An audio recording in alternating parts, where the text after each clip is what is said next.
এদিকে তেলের জন্য কুড়িগ্রামে পাম্পগুলোতে দীর্ঘ অপেক্ষা করতে হচ্ছে। দ্রুত সরবরাহ স্বাভাবিক না হলে জনদুর্ভোগ আরও বাড়বে বলে আশঙ্কা করা হচ্ছে। দর্শক, এই খবর আরও জানাতে কুড়িগ্রাম থেকে আমাদের সাথে সরাসরি যুক্ত হচ্ছেন সহকর্মী জাহিদুল ইসলাম। আমরা চলে যাচ্ছি তার কাছে।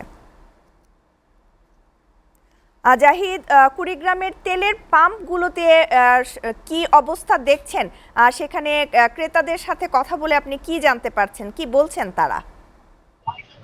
হ্যাঁ শ্যামলী, আপনি যেমনটি বলছিলেন, কুড়িগ্রামে কিন্তু সারা দেশের তেল নিয়ে সাধারণ মানুষের মধ্যে ভোগান্তি চরমে। আমি এখন যে পাম্পটিতে রয়েছে চা ফিলিং স্টেশন, এখানে কিন্তু সকাল থেকেই তেল সরবরাহ করছেন পাম্প মালিকরা।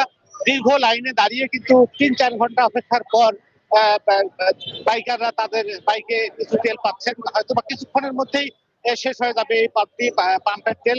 একটু আগেই মালিক পক্ষ জানিয়েছেন, কিন্তু এখনো দীর্ঘ লাইনে মানুষ কিন্তু দাঁড়িয়ে রয়েছেন এই তেলের অপেক্ষায়।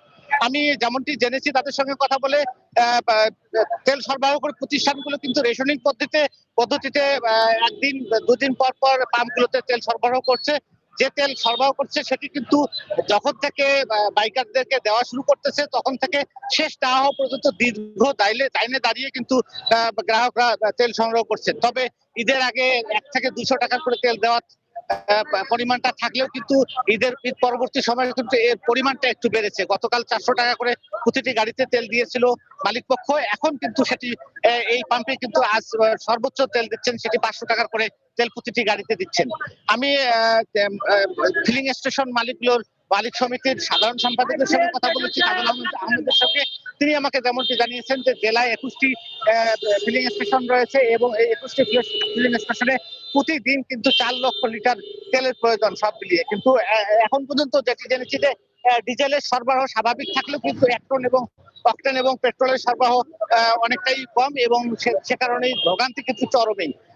তিনি আমাকে জানিয়েছেন যে 4 লক্ষ লিটার তেলের চাহিদা থাকলেও কিন্তু সরবরাহকারী প্রতিষ্ঠান যেমন পদ্মা, মেঘনা, যমুনা, কুড়িগ্রামের পাম্পগুলোতে তেল সরবরাহ করে থাকে, তারা কিন্তু 50,000 লিটার তেল সরবরাহ করে থাকেন। এবং এক্ষেত্রে আমি অনেক বাইকারদের সঙ্গে কথা বলেছি, তারা বলেছেন তাদের কাজ রেখে অনেকেই চাকরি করেন, যে তাদের বাইকে যাতায়াত করতে হয়, তারা এই দীর্ঘ সময় ধরে লাইনে দাঁড়িয়ে থেকে 500 টাকার তেল নিয়ে দুদিনও তাদের চলে না। যার কারণে সরকারের কাছে তার দৃষ্টি আকর্ষণ করছে যে দ্রুত সময়ের মধ্যে যেন এই তেল সরবরাহ স্বাভাবিক হয়ে ওঠে, এমনটাই তাদের প্রত্যাশা। আর এই তেল সরবরাহ স্বাভাবিক না হলে অনেক ব্যাঘাত ঘটবে তাদের কাজে কর্মে এবং চলাফেরায়। সেই কারণেই যত দ্রুত সম্ভব সরকারের প্রতি দাবি জানিয়েছেন তারা, যে দ্রুত যেন তেল সরবরাহ স্বাভাবিক হয়, এমনটাই প্রত্যাশা করছেন বাইকাররা। শ্যামলী, এই ছিল আমার কাছে জাহিদ, আপনাকে ধন্যবাদ।